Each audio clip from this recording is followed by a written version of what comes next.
What's up sa inyo? Ito. May bago tayong kalapati, mga kalapatids. Ito, regalo sa atin to ni Idol Chambalero Brothers Loft. Ito yung pinuntahan natin dun sa may Talavera, sa loft niya. Nasa release natin, mga kalapatids. So, itong ibon na to is binigay po ni Idol Chambalero. Kung napanood nyo yung release natin, galing tayo doon, pumasyal tayo doon. So, binigyan niya tayo ng isang ibon. Ayan. Napakagandang kalapate. Possible cock, mga kalapatids, kasi laki ng katawan na ito. Blue bar yung kulay niya na may pagka white flight. Pero hindi naman lahat white flight. Meron lang siyang tatlong pakpak na puti. Dito isa lang. Nakakalimutan ko yung bloodline ko ng bloodline. Pero nasa conversation namin. So sabi niya sa akin, ilaban. Gusto ko kasi i-breed. Lalo na kapag galing sa mga idol ko, gusto ko i-breed ko, tapos yung magiging anak ang mga ilalaban natin. So gusto niya, ilaban daw natin. So para mas masubukan, dito sa mas mahirap na karera, dito sa lugar namin, mga kalapatids. As of now, naglulugon na siya. Ayan, lumalabas na yung tunay niya, ang balahibo. Actually, yung secondary pala, hindi tunay. Tunay naman lahat yung balahibo niya. Pero yung ito, yung parang second layer ng kanyang ng balahibo. Ayan. Itong dirty na pagka-blue bar niya, matatanggal po yan. Tapos sa mata niya, meron siyang kidlat. Ayan, dito sa kabila, ayan, parang nunal lang. Ganda ng katawan, bultong-bulto yung katawan, mga kalapatids. Bago natin, simulan tong content natin, na nagsimula naman na kanina pa, inayayahan ko po kayo, ini-invite ko kayo sa January 17 sa mga mahilig po magsabong, hindi naman, mag-breed ng panabong na manok, Game Fowl, ayan, sa WGE 2025 World Game Fowl Expo, sa po yun, sa World Trade Center sa Metro Manila. So pupunta po tayo dyan, possible day 2. So Sabado ho yun, kita-kitsu tayo doon, mga kalapatids. Pero pwede na ho kayong pumunta sa mga mahilig ng manok, saka mahilig sa kalapate. Ayan, perfect po ito para sa inyo. Regalo nyo sa sarili ninyo, pumasyal kayo doon, makisali sa mga raffle, bumili ng mga manok or kalapate na kung ano mo meron doon. Saka I think meron doon mga exotic yung mga exotic na animals, kasi yun ang mga kadalasan nakikita namin sa mga ganong exhibition, sa mga ganong expo. So may mga hindi lang talaga manok, so halos iba-ibang hayop na rin nakikita natin doon. Kaya kung mahilig kayo sa hayop, talagang malilibang ho kayo. Ilan nyo na ho yung Sabado at Linggo ninyo, pero mag-i-start ho siya ng Biyernes. Yung Sabado, Linggo ninyo, ilaan ninyo para umalibang kayo, hindi puro trabaho, mga kalapatids. Kaya pupunta ho tayo dyan. Puntahan nyo po yung booth namin ng Battlecock. Makikita nyo po doon, ito po yung ayan. Pogi ko dyan. So punta po kayo sa booth namin, pasyalin nyo po. Meron po kami mga pa-games, mga pa-raffle. So meron din po doon yung mga endorser ng Battlecock, lalo na yung mga mahilig sa pagmamamanok. Shoutout kay kay kumpare ko, kay pare Jerry Colara. Ayan. Tapos nga pala bukas, hindi pala bukas, pero babiyahin na tayo ngayong araw. Sa Sunday po is last lap na sa Alegre One Love Race. So yung entry natin doon, may natira pa sa last lap. So na-expect natin, mga kalabs, na maging maganda yung lipad this season 1 ng Alegre OLR. So abangan sa linggo, I think linggo yun, 12 January 12. So nandun yung mga idols natin. At the same time, hindi lang yung mga idols ang pupuntahan natin doon, nandun din yung ibon na nilalaban natin. Sa mga hindi po aware, nag-entry po tayo sa Alegre One Love Race.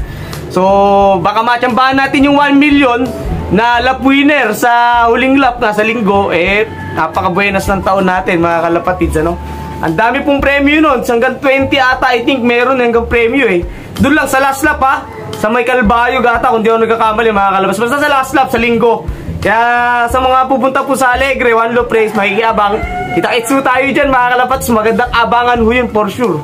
So ito po yung bago nating tuturuan ngayon na napakagandang ibon. Nanginayang ako baka kasi mag-overfly, pero hindi bata pa natin nakuha, wala pang kulay gano'n yung mata. Aso nga, mag-isa lang siya dito sa viewing. Wala tayong choice, mga kalapatids. Viewing natin siya bago natin siya isama dito sa mga flyers natin. Ayan, magandang ibon, Salamat, Idol Chambalero Brothers Loft, saka sa utol mong nag-change career. Napakaganda, Ayan, dito na kayo mabubuhay. Lakas lumipad. Yun, what's up sa inyo, mga parang pangatlong intro ko na to. Parang puro intro nangyari sa vlog ko, Dito tayo, kanina umaga, tinapos ko na yung landing board natin. Ito na siya ngayon. Diba? Humingi ako ng opinion sa inyo tapos hindi rin naman nasunod. Ba't ganun? Bakit nga ba? Ganito yung ginawa natin. Tayo sa taas para makita nyo. Ayan o. Ayan. Ang ginamit po natin dito, explain ko muna. Ang tibay niya, no? Oh, pakagawang pepong yan. Ayan. Ang ginamit po natin dito is scrap materials. Kasi sabi ko nga ako sa inyo mga kalapatids, ipilitin nating magtipid. Alright? So yung steel matting na ginamit natin dito, scrap na yan. Kaya kita nyo, kalawang na yun. Pero wala pa namang punit or ano. So yun yung nilagay natin dito. Yung mga suggestion po ninyo sa huling vlog natin about dito sa landing board, goods naman po. Diba? Ang problema, ala naman ho rito nabibiling salamin. Katulad sabi ng ni Pare Derek, yung ano naman ho, yung disadvantage naman ho nung dogmatting, madulas naman ho. Paano kung napalikan na mali ka ng tapak? Madulas. So yung mahirap, baka maka-aksidente. Tapos yung iba naman nagsasabi hardiplex. Okay din naman sa hardiplex. Kaya lang kapag tinapakan mo yun, tapos hindi stable yung paglalagyan mo, talagang mabibitak. So yung iba naman sinabi liso daw, yung colored na yero na plain sheet. Madulas din ho yun kapag nabasa. Yung yero pa nga lang ho na corrugated Pag nabasa ho yan, tapos tumapak kayo dyan, tiyak ko kapag ka medyo slope yung yero na yan, talagang babagsak po kayo, medyo madulas.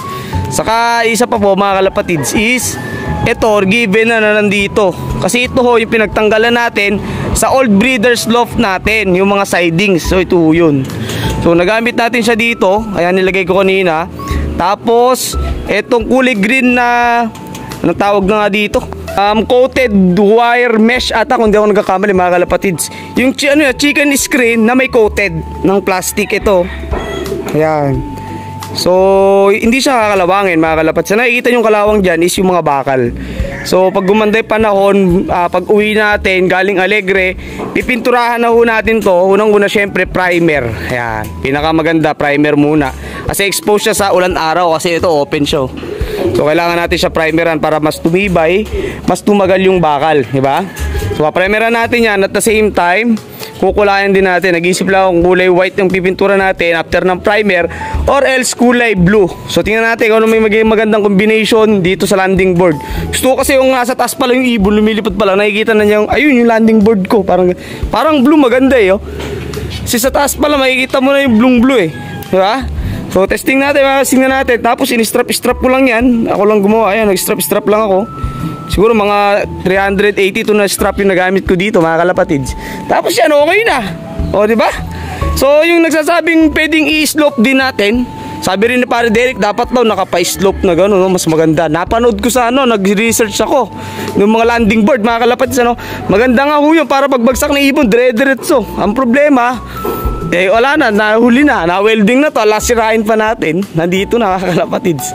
Pantay lang ho yan. Dito sa landing board natin, dito na maliit, ayan, dito sa landing board na yan, pantay lang ho yan. Pero dito, may balak pa akong ipalagay dito kay Sir Peps, napanood ko Ito na part, dito, para siyang nilagyan ng yung parang Taiwan style. Magmula rito sa may, natin, Aviary 360, para siyang pa-slope na gano'n, papunta rito sa baba, nandun sa dulo nun. Para siguro kapag nandito ng ibon, hindi na niya maisip na pumunta rito sa side dito, lumipad pa. So nakaharang na siyang gano'n, Parang kay Astro Boy ko ata napanood yun, kay loft ni Astro Boy. Or sa iba pang loft, yung may harang na ganito yung pike. Pare Reggie ata, ganun din May harang siya dito. Para pag nandito ng ibon, itutulak mo na lang ng stick. So madali na siyang papasukin sa loft. Ito yung mga sinasabi ko mga kalapatids na chicken wire, mga pinagtabasan pa natin. Yun. So yun lang mga kalapatids, puro kalawang na yung loft natin. Ipinturahan na lang natin yung mga kalapatids para mabuhay ulit. Magkaroon ulit ng sigla itong loft natin.